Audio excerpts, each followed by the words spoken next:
Today on the Chat and Chew Show. I don't know, this is a side note. I just think who you date around your children is huge. Oh, yeah, absolutely. I don't know if you let everybody meet your child like right away. No, definitely not. It just feels unhealthy. Yeah, and I always say that because I know there was a rule that came out. Steve Harvey said something about let them meet your kids or something. I was shocked that came out. Hey everybody, it's your girl Roxanne, and today we're making a smoked salmon toast. All right, well, thank you guys so much for hanging with us here at the Chat and Chew Show. We are super thrilled you are here. And you probably know my story. I've been married for 31 years. I know I said 31. What? How did you do it? Girl, I don't know. Because of what we're going to talk about today. This is how I did it. And Roxy, tell us your story. So I've been divorced for now like 3 years or so. Okay. But I was married for 5 years. Okay. Mm-hmm. And now you're in those mean dating streets. Yeah, mean streets. Mean streets. Yeah. Yes. So would you say, as a female, you have some misconceptions about men? I do. I have many misconceptions. I know. And I find them out as I'm dating. It's like, oh, I thought you. Right. Mm-hmm. I think one of the big misconceptions that we have is that some men don't like to talk. Some men like to talk. Yeah. Some other misconceptions we have is that men think, the way I look or the way I don't look is beautiful or not beautiful. Mm-hmm. And so we spend all this time, money, energy trying to create an image. Yes, that women notice. That other women notice. Women notice all the details. I know. I think we get dressed as women for other women. Yes. Like, what guy notices your fingernails? Right. Maybe there are some be like, I like your nails. Have you ever gone on a date with somebody and said, I like your nails? No, Okay. that's not happened. So I think as females, we have a bunch of misconceptions. Mm-hmm. Now, we can't answer every single misconception on this show, but we have a guest with us today who's going to give us a little bit of insight into the mind of a man. Yes. And let me just do, what do you call it? What is the word? It's misnomer. Misnomer. Misnomer. Oh, that's not what I was thinking. What were you thinking? Paper crochet. That wasn't it though. That wasn't it. Okay. A misnomer. He does not represent all men. The person on our show today. No, he doesn't. He doesn't represent all men. He doesn't represent all black men. He just doesn't. He represents a perspective that he has as a man. Yeah. And so we picked his brain just on a few things, just to expose to us ladies, what is it that you as a man wish that women knew about men? You did it. I did. Yes. All right.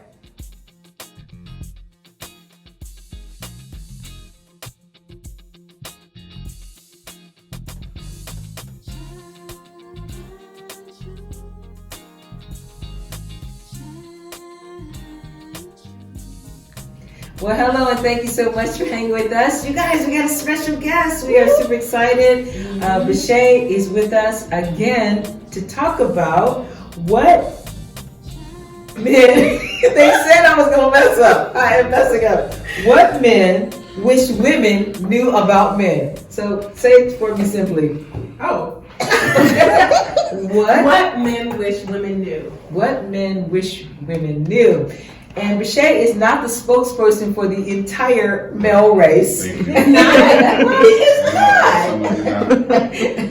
He's going to talk from his vantage point, but I think he has some insight. One, because he's a therapist, that he can help us ladies understand some things about men that are unclear. I would say the first thing we think that men don't feel. They have no emotion. Oh, yeah. We feel like nothing hurts y'all. You can get in a relationship and get your heart broken, and then you're back, snapping back, and you're seeing somebody else. Whereas women are like, oh my God. So first of all, is that true? Do men feel? They don't feel like women, but. Absolutely. And what does, you said they don't feel like women. So it's human, nature is the way we feel is human. It's not like you're not aliens or we're not aliens. So it's just like we have the same feelings, but we process them and show them differently. Right, and I did an article in a YouTube video about how the difference between how men and women break up. Okay. So women usually deal with it right away. So y'all have okay. parties, your girls come over, you have the ice cream, girl, he ain't, you know, and y'all there for each other. You know, y'all have, and y'all process it and you listen and you talk it out and you're allowed to just share and cry, whatever you need to do. Yeah. The men, you're like, man, forget her, let's go out. Let's move on to the next one. Okay. And so if we really look at it, you're dealing with it right now, we avoid it. As you're healing, we're starting to feel it.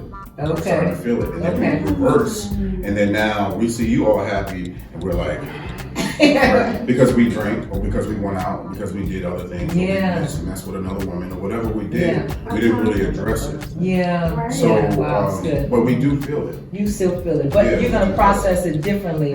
Well, that's true, because if you break with somebody, you're like, girl, please, he ain't nothing. Or you'll cry. Another thing I think women do is we will talk about it to death. We would just keep talking. Just keep talking about it. Just keep talking about it. To each friend. All day long. But men don't have that space. So a lot of times we don't have that space. Like, who we're going to talk to talk about it to? Because maybe your friend will be like, man, you be all right. Yeah, we don't need to hear that. We want to hear more than that. It's like, okay, we're like, what happened? Okay, let me talk to you. What happened? And then there's a level of protection that we have. Yeah. You know, we protect in a sense that even when we do something wrong, we still protect the woman. Just naturally, we're taught to be protectors. So we're protecting your name and what happened. Yeah. We don't just go out and just tell everybody what happened. Okay. So, and then we're also protecting ourselves from being vulnerable and everybody knowing our business. Yeah. While women just like, this happened. Everybody want to know what happened. But I think there's a shift also. This is not for all men. Okay. Some men have that space, but a lot of times that's what happens. Yeah, because you could be in the grocery store waiting in line and you strike up a conversation with another lady, and then you know her whole life story. You can. Yeah. You can. Yeah. Two words. Okay, so men feel they just process things differently. Right. I think another thing, women think that men are like us in that, let me see, how can I say it? Like if I like to sit and watch a movie and to talk, you should too. Mm-hmm. But a lot of times, I heard TJ say this, that your male friend is not your girlfriend. Right. That you have different likes and dislikes and things like that. And I think that could be another reason that women think that men are hard, because you're not like us in the way you think. There's adjustment and compromise with those things too. Yeah. And we can't be so focused or so man that we can't be connected or be available for what a woman wants or what she needs in a relationship. So, and then it's vice versa. Like, you know, if you want to watch the game, maybe the woman sits beside and watch the game too. Right. We're watching the game because we want to hear the stories of the players. Tell me about him. Okay, I don't like him anymore. And now we're like, okay, let's put on a movie. No, really. But is that a misconception that men are more simple and like, oh, just give him this, you know, and he'll be okay. Like, give him that, give him his favorite food, give him this football, and then he'll be okay. Yeah, that's definitely a misconception, and it's a disadvantage because a man now thinks that that's all you think I need. Mm-hmm. But then again, we have to be able to express what we need. You know, to say we need more, and what does that look like? And we have to spend time with ourselves and really understand what we need outside of those things that society says that's all we need. Right. Then we're stuck in a cycle. Mm-hmm. Like you're thinking that I'm so simple that you could just give me a pizza and I'm happy. In the game. Right. I mean, that's just parts of it. Yeah. But there's more to it. You know, I need stuff outside. I need to be able to hear my own voice when I'm talking to you. Yeah. Like I need to be able to talk without you just cutting me off and just, you know, minimizing what I'm feeling. Like you're telling me to man up, you know. So there's a lot of different things. Okay. Wow. Okay. The process.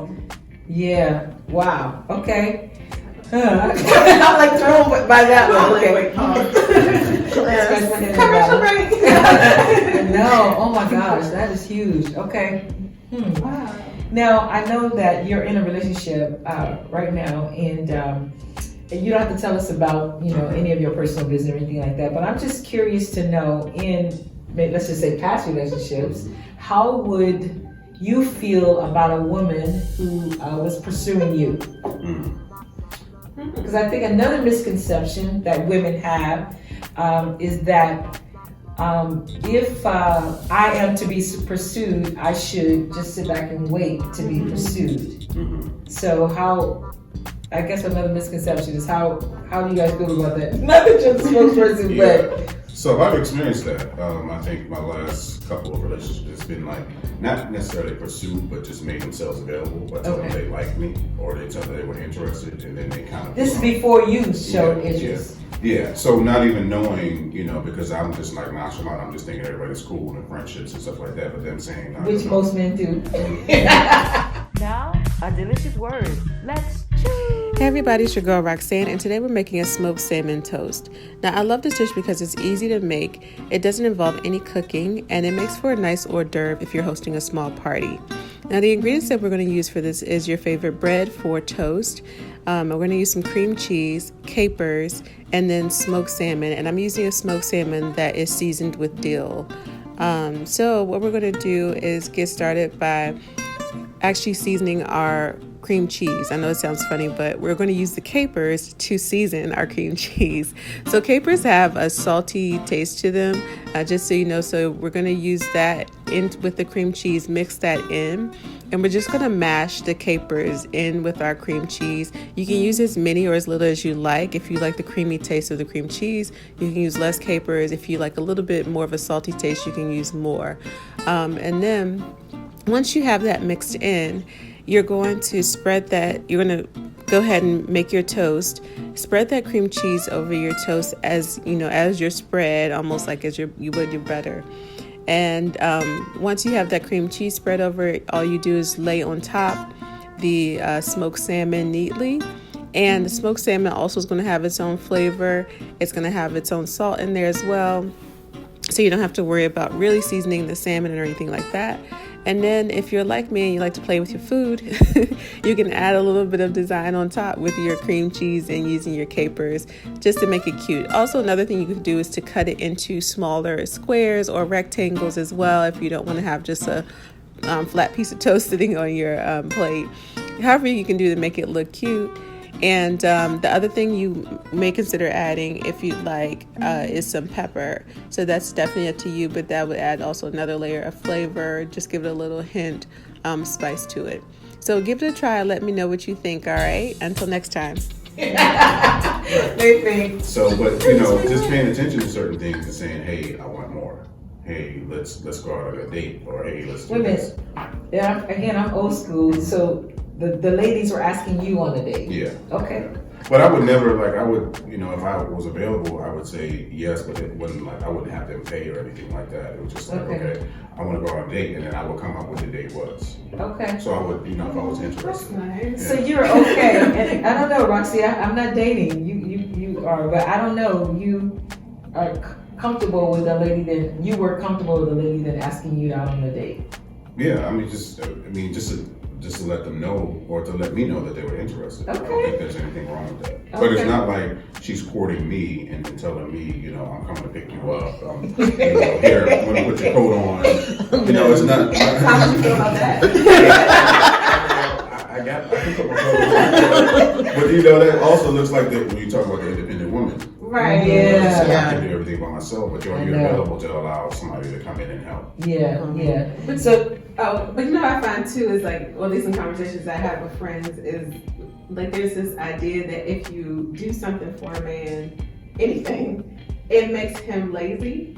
Mm-hmm. It's this idea of don't do that, girl, because then he's gonna think, it's almost like we have to kind of set these rules for you guys so you know how to function in a relationship. And to me, it's a lot of, I'm lazy, honestly speaking. So I just want to be, however we're going to be, I just want to be. And so I find a lot of that, okay, I can't call him back right away. He texts, wait 2 hours, all that kind of stuff. And I hear that a lot. Because if you do it, if you respond, then he'll think he got you. Then you got to wait, all that. So is that something that's real? Do women have to play all those games to make men act right? I think the issue is that's why we become so disconnected, because we're playing so many games. We need to have more conversation, not less. So you're all having more conversations with your girl instead of the person who's in front of you, who you don't want to be in a relationship with. So if you feel like, hey, I'm gonna call this person, call them. And then you set parameters within that relationship. You talk about, I don't want to be the only one doing this. I would like this if you could do this. And we talk more and not, keeping our heads less. You know what I'm saying? So I think that's what we really need to be doing. Okay. So another thing that men wish women knew about men when it relates to dating women with children. So I don't know, because again, I haven't been out there in a long time, but it feels like men dating with women who have with children. I don't know why, because it's like men dating women. I don't know. Yeah. So dating a woman with children, is that a problem? No, I don't think it's a problem. I think if a man is available and he knows that she has responsibilities before him, before they get into a serious relationship or a marriage, that the child is first. Okay. First priority. So being flexible, understanding, and then saying that, not everything is going to happen the day that you said that you want it to happen, because the baby might have a problem. Okay. The child might have a problem. It might be an issue between, the mother and the father. So, but that work needs to be done before you even date it. Right. And the child's father needs to have some type of system where they're okay to date, and it doesn't look different once you date. Right. So, and I'm sure you've heard tons of stories where the mom of your children don't like the mom or the lady that you're dating now, and so having to navigate through that can be difficult. To navigate through, baby mama and that kind of thing too. Yeah. And I said, because I'm a co-parent, so I said, there's no shift when I'm in a relationship, because I've already established that my son's mother, we're already clear on our boundaries in our relationship. So I don't act funny once I'm in a relationship. Nothing impacts the way we parent. Okay. So, and then we don't give each other access to our relationships, because they don't need it. Right. Let's agree. Our producers agree. Okay. So one thing then, as a female, if I have children and I'm dating, a lot of men then are okay with me having children and they're dating me. I think it sounds like to me you're saying as long as I'm clear with the relationship I have with their dad, that he's still their dad, he's going to be in their life, but he has nothing to do with who I'm seeing. Right. And so that it's okay. Yeah, manage the boundaries between the two relationships. Yeah. I don't know, this is a side note. I just think who you date around your children is huge. Oh, yeah, absolutely. I don't know if you let everybody meet your child right away. No, definitely not. It just feels unhealthy. Yeah, and I always say that because I know there was a rule that came out, or Steve Harvey said something about let them meet your kids or something. I was shocked that came out because of safety reasons, because of you don't want your kids developing relationships with everyone they meet, and you get in and out of relationships. And they're like, well, who's this person? What happened to this person? The kids calling the next person the last name. It's just a lot of different things. And, if you want to find out if a man or a woman is good with kids, go to a place where kids are around. And see how they respond to the kids that are around. Are they short with like, oh my gosh, are they complaining about the kids that are around? Pay attention to those things. And I give that time too, because they can be nice. You can be nice for 20 minutes. You know what I mean? But you need to be. I think if you're going to let them be around, just to see how they're going to function, around them in general too. All right, a couple more questions. So, how would a woman recognize a man that is hurt or in trauma, living life in trauma? You know what I mean when I say that? How would a woman recognize that man? I guess by his behavior, what he does, what he says. It just really depends. Because women, they will excuse behavior because what we do, we see the potential. They do. We're like, I know he does this, but I'm going to love him and help him. Spark. That's what it means for a spark. Hopeful spark. But some women are attracted to the hurt man. I know. Because they feel like that serves purpose in their relationship to heal them. Yeah. But what happens when the man is healed? Now you have no purpose in that relationship. Yeah. So you both aren't attracted to each other. Because I'm attracted to you healing me, and you're attracted to healing That's me. codependency. And you're right. Yeah. And then we're here, and it's like, oh, what are we doing? What are we doing? doing? Like, what is the purpose of our relationship? Yeah. You got to be thinking deeply about it. So to recognize a man who's hurt is how he is reacting in life. Period. Mm-hmm. Just paying attention. That you can see someone that's struggling with something.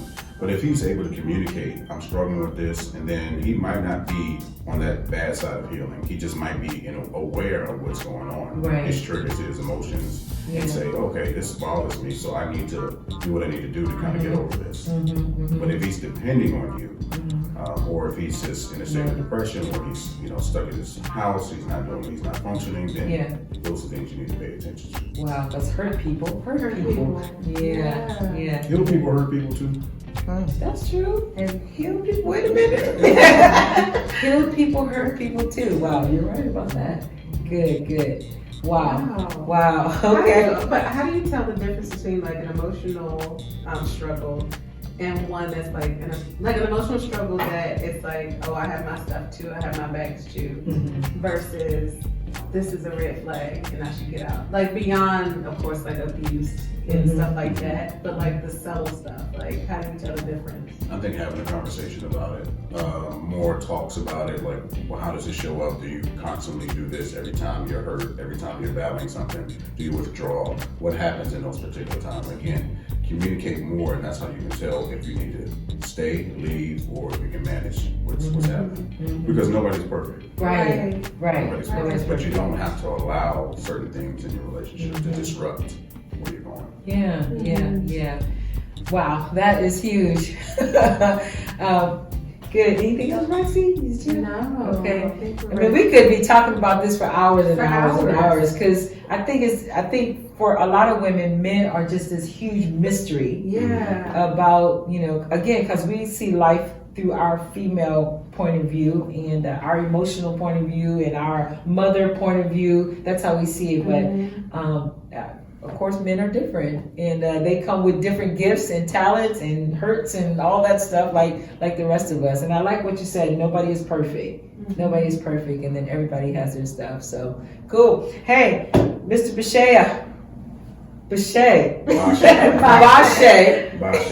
Bashe. Tell us where people can find you. You can find me on Facebook under Bashe Williams. You can find me on Instagram, Bashe Williams, Twitter, LinkedIn, Paul Bashe. My website is Hearts and Mind Counseling if you're looking for counseling. So yeah, everything is Bashe Williams. Okay, cool. And he wrote YouTube a book as well. Okay, oh yeah, and my book. And I think we have it. From Vanilla. Yeah. He has a book, Dear Future Wife. We want to pick this up. And again, thank you for being our special guest today. Thank you. Yeah. This is really good. And you guys, we'll catch you on the next episode of Chat and Chew. We'll see you. Bye. This show was brought to you by the Chat and Chew Company. Music by Elwood Jones. Lyrics by Roxanne. Bring a Chat and Chew live event to your organization. Contact us at chatandchewshow@gmail.com.